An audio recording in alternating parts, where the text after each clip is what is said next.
race. Yes. Oh wait, I'm doing the. Do you You're want to get waiting for me, your like, phone out, bro? Yeah, I'm waiting for you to lead it because I have to. Am I actually doing oh, the? you're doing, okay. So Yeah. we decided last time that Muhammad's gonna do the 60-second thing, which is 60-second race review, which is good because I slept through the race today. I've So got to get rid of my I notes, don't really know a lot about what happened in the race.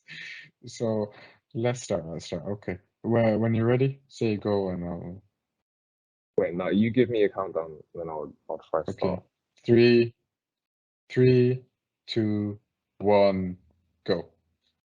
Okay, so loads of people going off in the final sector in practice. We saw that in qualifying and the race. Just in general, I think it's because the tires were getting hot by the end of the lap. Whatever it was, people were struggling with it all weekend. Qualifying, Sainz got very unlucky actually. He was literally just about to cross the line and then the red flag came out, so he lost his lap. And then when he tried to have a final run, I think he made a mistake in the first sector, so he ended up starting ninth.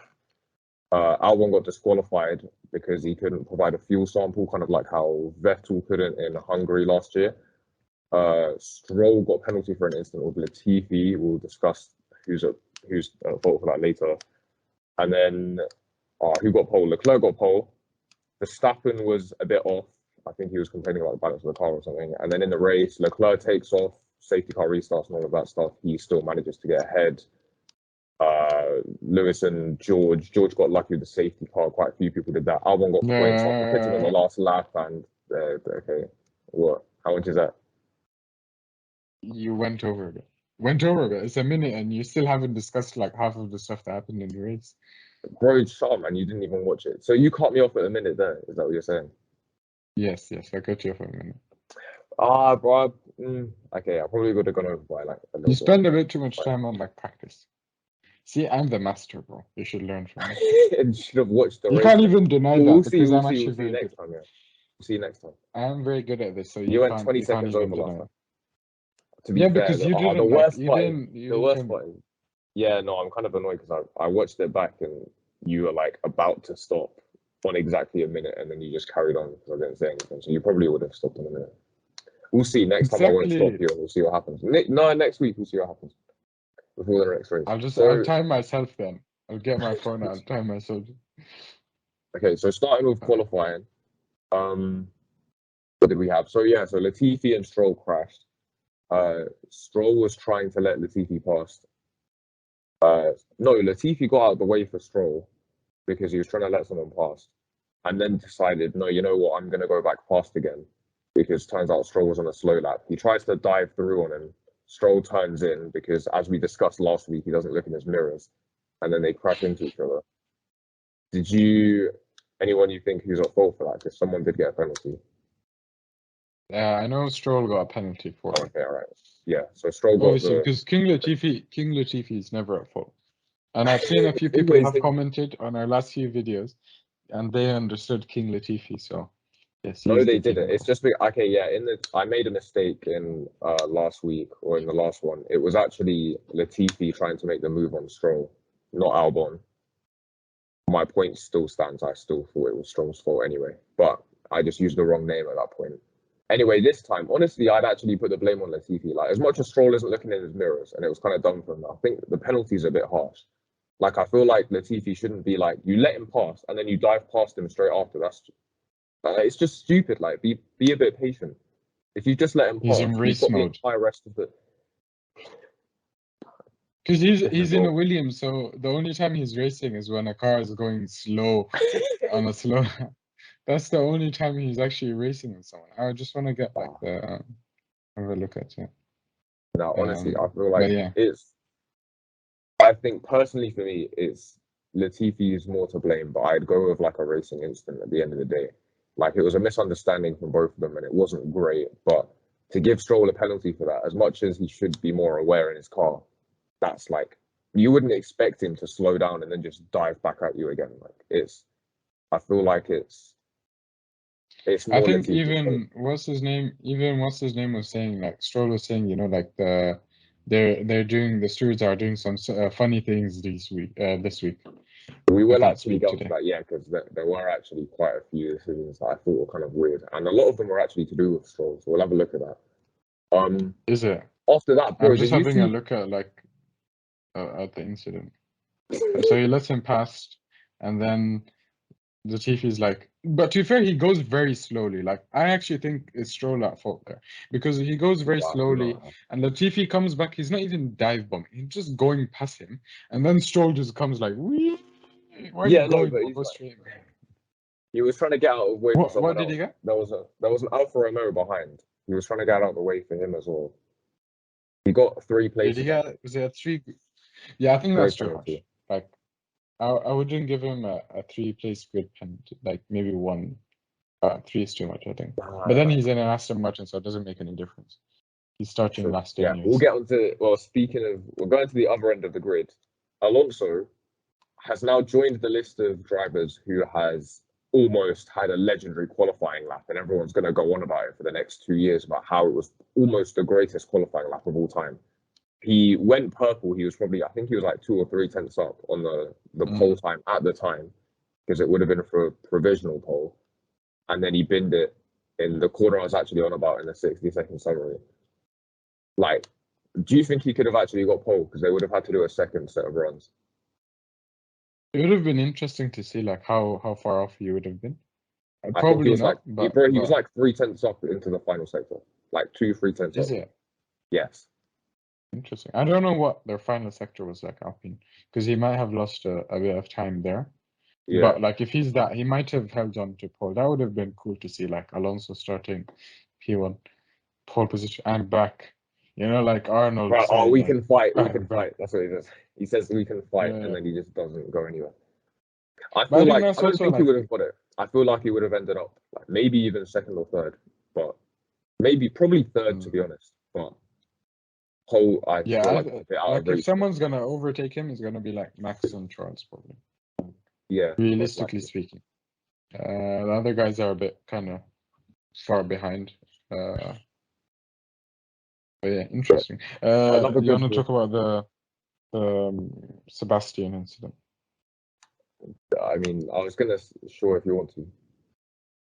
You have to talk about what happened to Sebastian. I'm talking about like what happened at the beginning.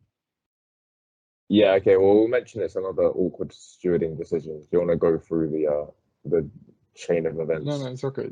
You can do it. You can do it. I mean, there's not much to it. Basically, Sebastian crashed. He ended up taking a scooter instead of hopping on the back like we normally see them doing, and they'll go on the moped and go around the exit roads. He asked to drive it himself and then drove it on the track and then waved at the fans and all of this as he's going past like a little parade for himself, and then ended up getting like a €5,000 fine or something for it. You know, the funniest thing is, I saw this picture. The reason I brought this up is I saw a picture basically of him doing that, and it's him basically going purple, purple, and he's still in the moped. He's ahead of Lewis. I just thought you'd want to see that. You know, you went from laughing and so excited to just being like,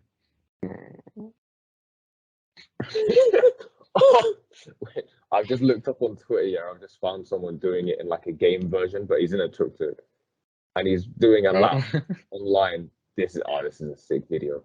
I'll share the link to the tweet in the description of the YouTube video. It's a good video. Yeah, that's another awkward stewarding decision. What I was going to get onto was McLaren in qualifying and in the race. To be fair, impressive. like Norris Very qualified impressive. fourth. That's insane. After they were like last or something in the first race, Ahead of the two Mercedes, yeah. do you think this now shows that like the way they were last and now they're qualifying fourth now, finishing what was it, fifth and sixth in the Fifth race? and yeah. Like, does that show now that like if you just fix your car's issues, whatever it is, understand the car, there's big gains to be had. You're not just gaining like a little bit on everyone. They've literally jumped the entire field or the entire midfield. Yeah, that's in 2 interesting. races. It could be the sense like our comments on Mercedes are, but I don't see Mercedes gaining that much in this. But it is impressive because their issue was obvious, wasn't it? They had like brake issues and they couldn't develop anything. Like it's not they couldn't develop, they couldn't actually apply any of their upgrades before they fixed the brake issue. They fixed the brake issue going into last week, I think, quite late. They didn't really have a chance to apply the upgrades. And I think now they came with a bit of upgrades. And we knew McLaren had a very solid car and they were very quick at where was it? Barcelona. But going into Bahrain with Daniel getting COVID and then the issue with the brakes and them not actually being able to run the whole race distance in practice. It just showed that like basically these past 2 races, they binned it. They're like, we're not gonna get any points here. We don't care. We're just gonna use it as 2 extended like not practice session, but like testing sessions essentially. And it shows they've done very well. I'm very happy for McLaren. It's nice to see them up the grid.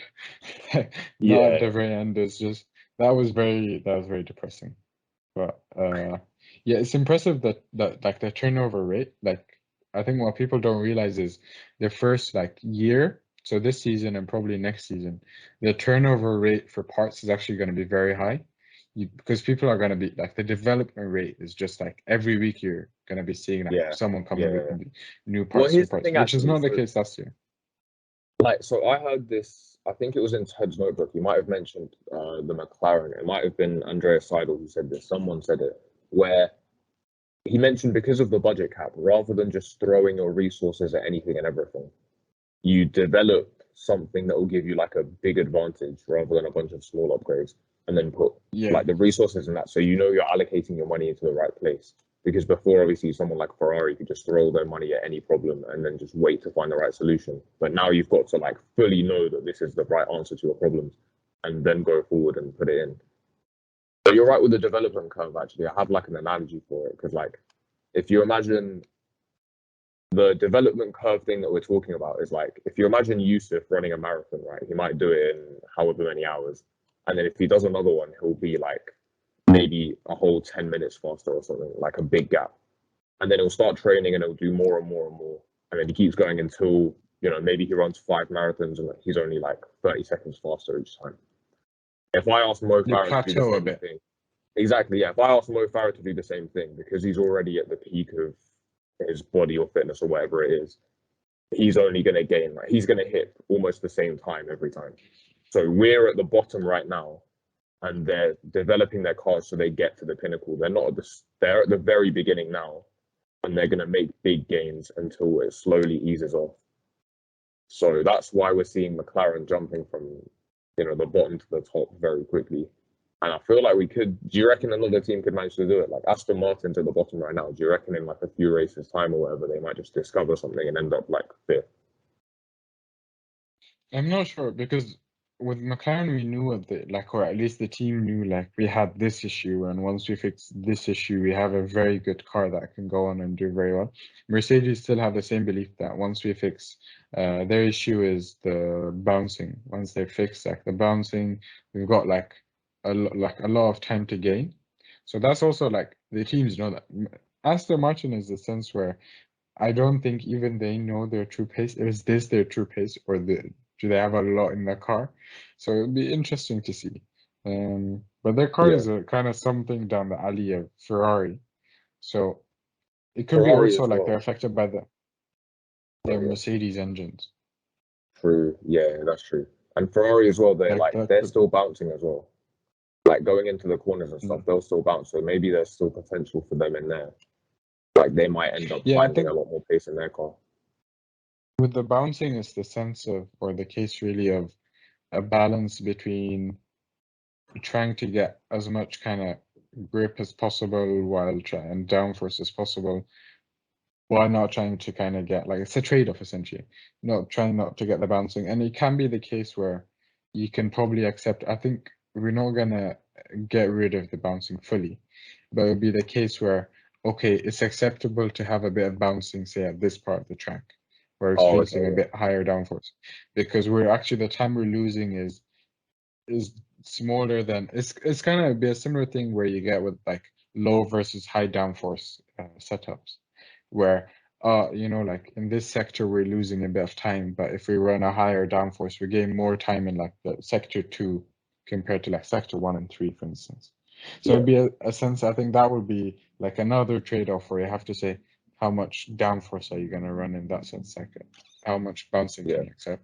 I see that. I think there is a danger though. Like the reason ground force was stopped a few years back. By a few years, I mean like in the 70s or 80s when it started. You're so It was old. very dangerous.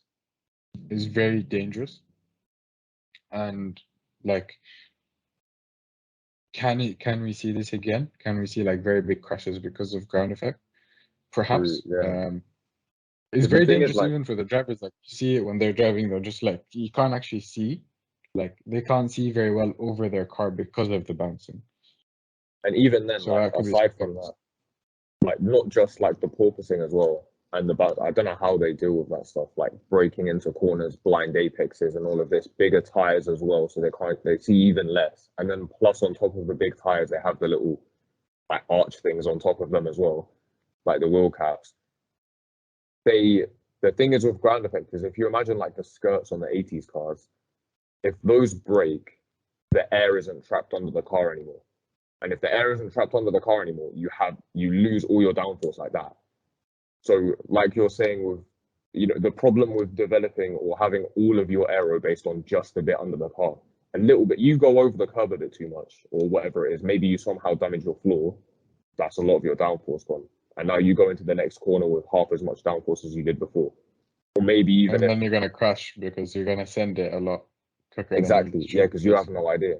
Like maybe even if someone crashes into the side of someone else, but like it's a light tap or whatever it is, however it happens, the way the floor is like running along the side of the ground now and how low down it is, you snap off a bit of that, you open up the gap so the air can escape, you're losing a lot of downforce there. Like there is a lot of potential for it to be quite dangerous there. If like, I'm not saying this is going to be like a common occurrence, but like if not the right situation happens, almost the wrong situation. If you end up in a wrong situation and these kind of things fall into place, there could be a very big accident.